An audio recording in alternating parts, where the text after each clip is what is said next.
بسم الله الرحمن الرحيم. لا أقسم بهذا البلد وأنت حل بهذا البلد ووالد وما ولد لقد خلقنا الإنسان في كبد أيحسب أن لن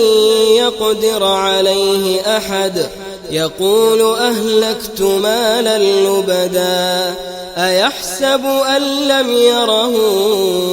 أحد ألم نجعل له عينين ولسانا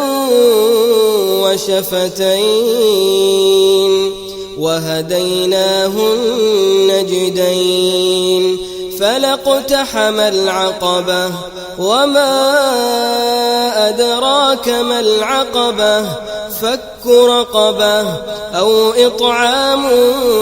في يوم ذي مسغبة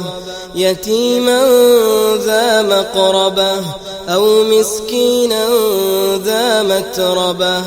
ثم كان من الذين آمنوا وتواصوا بالصبر وتواصوا بالمرحمة أولئك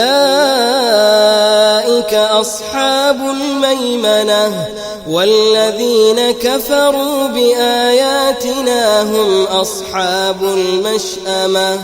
عليهم نار مؤصدة.